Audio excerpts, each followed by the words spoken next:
Hello, my darlings. Welcome back to another week of remote learning. I just want to say that I'm really proud of all of you that are completing your work and sending it in to me. You are doing so well, so please make sure that you keep it up.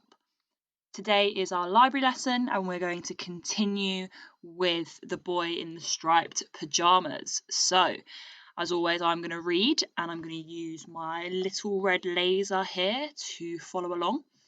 And whenever you see any red text, you're going to either read aloud if you can, or read in your head.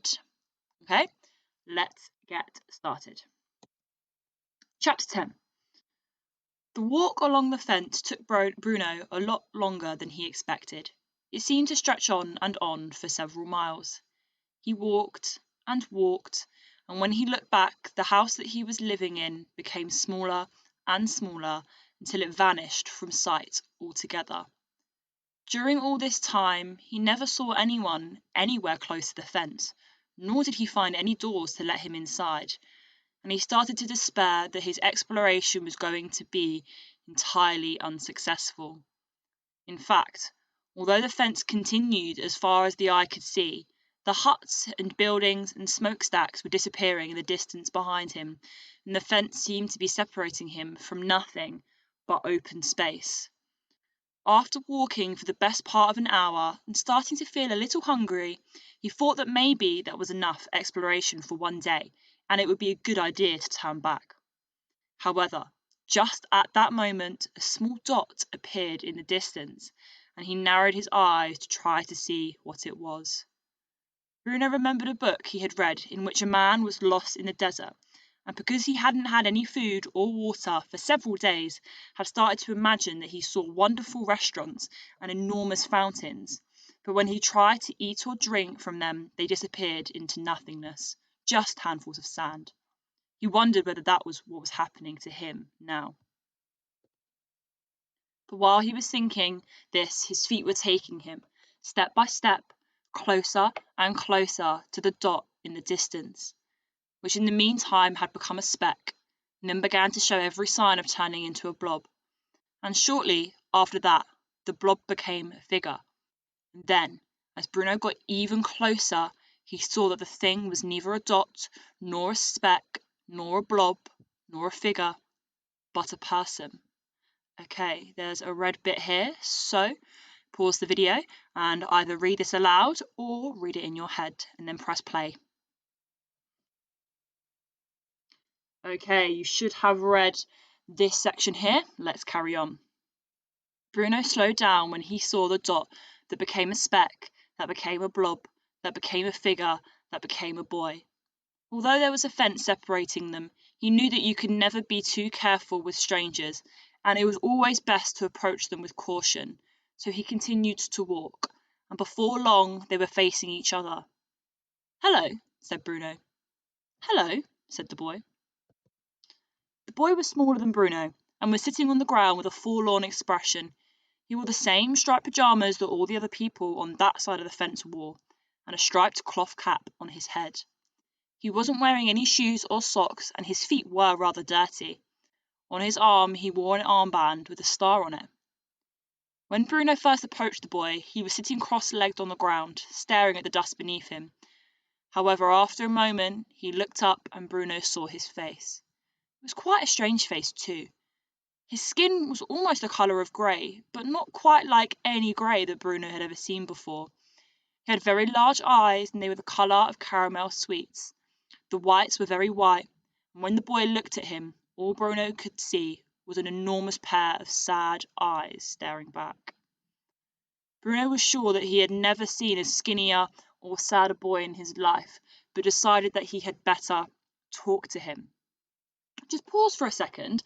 Bruno seems to think that this boy is really skinny and really sad. So what does that maybe tell us about what life is like beyond the fence? Is it a good life or is it a bad life? Just have a think about that as we carry on reading. Let's get started again. "I've been exploring," he said. "Have you?" said the little boy. "Yes, for almost 2 hours now." This was not, strictly speaking, true. Bruno had been exploring for just over an hour, but he didn't think that exaggerating slightly would be too bad a thing to do. It wasn't quite the same thing as lying, and made him seem more adventurous than he really was. Have you found anything? Asked the boy. Very little. Nothing at all? Well, I found you, said Bruno, after a moment. All right, there's a red section here. As you know, I would like you to now read this aloud if you can, or in your head, and then come back to the video after you've done that. Okay, if you're back, that means you have read this section here. Let's carry on. He sat down on the ground on his side of the fence and crossed his legs like the little boy and wished that he had brought some chocolate with him, or perhaps a pastry that they could share. I live in the house on this side of the fence, said Bruno.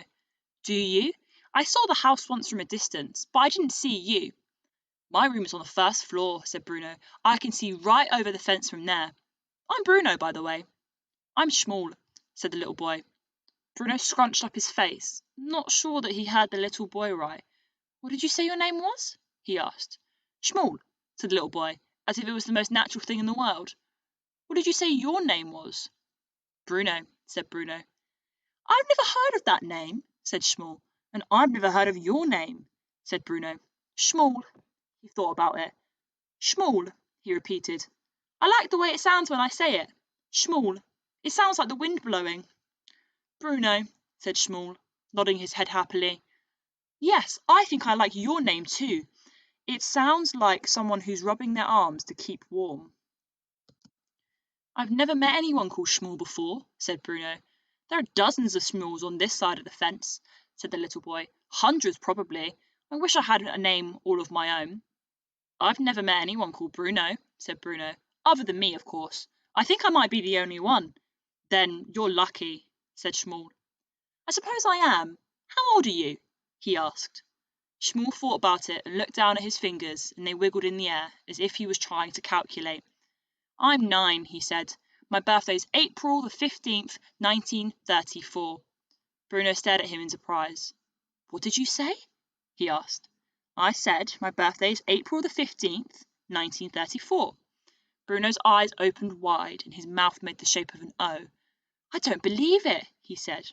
Why not? Asked Schmoll. No, said Bruno, shaking his head quickly. I don't believe you. I mean, I'm surprised, that's all, because my birthday is April the 15th too, and I was born in 1934. We were born on the same day. Schmoll thought about this. So, you're 9 too, he said. All right, guys, pause the video and read this section for me now. Okay, you should have read that, and we're ready to carry on. Do you have many friends? Asked Bruno, cocking his head a little to the side as he waited for an answer. Oh, yes, said Schmoll. Well, sort of. Bruno frowned. He had hoped that Schmoll might have said no, as it would give them something else in common. Close friends? He asked. Well, not very close, said Schmoll, but there are a lot of us, boys our age, I mean, on this side of the fence. We fight a lot of the time, though. That's why I come out here, to be on my own. It's so unfair, said Bruno. I don't see why I have to be stuck over here on this side of the fence, where there's no one to talk to and no one to play with, and you get to have dozens of friends and are probably playing for hours every day. I'll have to speak to Father about it. Where did you come from? Asked Schmoll, narrowing his eyes and looking at Bruno curiously.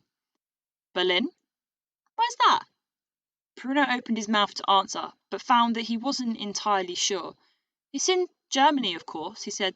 Don't you come from Germany? No, I'm from Poland, said Schmoll. Bruno frowned. Then, why do you speak German? He asked. Because you said hello in German, so I answered in German. Can you speak Polish? No, said Bruno, laughing nervously.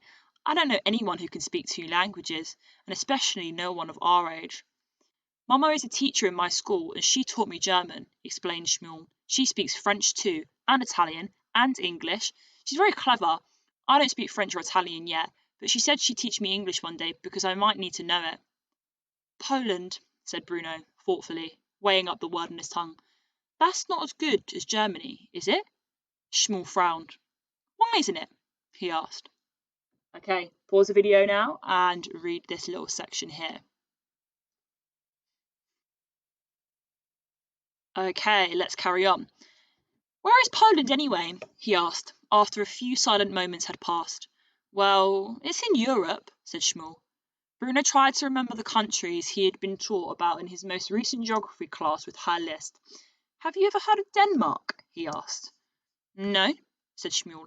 I think Poland is in Denmark, said Bruno, growing more confused even though he was trying to sound clever. Because that's many miles away, he repeated for added confirmation. Shmuel stared at him for a moment and opened his mouth and closed it twice, as if he was considering his words carefully. But this is Poland, he said finally. Is it? Asked Bruno. Yes, it is, and Denmark's quite far away from both Poland and Germany. Bruno frowned. He'd heard of all these places, but he always found it hard to get them straight in his head. Well, yes, he said, but it's all relative, isn't it? Distance, I mean. He wished they could get off the subject as he was starting to think he was entirely wrong and made a private resolution to pay more attention in future in geography class. I'd never been to Berlin, said Shmuel. And I don't think I'd ever been to Poland before I came here, said Bruno, which was true because he hadn't. That is, if this really is Poland. I'm sure it is, said Shmuel quietly, although it's not a very nice part of it. No. Where I come from is a lot nicer. It's certainly not as nice as Berlin, said Bruno. In Berlin, we had a big house with 5 floors if you counted the basement and a little room at the top with a window. And there were lovely streets and shops and fruit and vegetable stalls and a number of cafes. But if you ever go there, I wouldn't recommend walking around town on a Saturday afternoon because there are far too many people there then and you get pushed from pillar to post. And it was much nicer before things changed. All right, pause the video and read this section here. Okay, so let's carry on. Do you like exploring? Asked Bruno, after a moment. I've never really done any, admitted Shmuel. I'm going to be an explorer when I grow up, said Bruno, nodding his head quickly. At the moment, I can't do very much more than read about explorers, but at least that means that when I'm one myself, I won't make the mistakes they did. Shmuel frowned. What kind of mistakes? He asked. Oh, countless ones, explained Bruno. The thing about exploring is that you have to know whether the thing you found is worth finding. Some things are just sitting there, minding their own business, waiting to be discovered, like America. And other things are probably better off left alone, like a dead mouse at the back of a cupboard. I think I belong to the first category, said Shmuel. Yes, replied Bruno, I think you do. Can I ask you something? He added, after a moment. Yes, said Shmuel. Bruno thought about it. He wanted to phrase the question just right. Why are there so many people on that side of the fence? He asked. And what are you all doing there? All right, we are going to find out what Shmuel answers next week. Before you leave today, you need to make sure that you go to show my homework and that you complete the quiz that is titled English Monday the 18th of January. Okay, I'll just say that one more time. You need to go to show my homework and complete the quiz that is titled English Monday the 18th of January. All right, guys, I look forward to seeing your quiz and your quiz scores, and I will see you in tomorrow's lesson.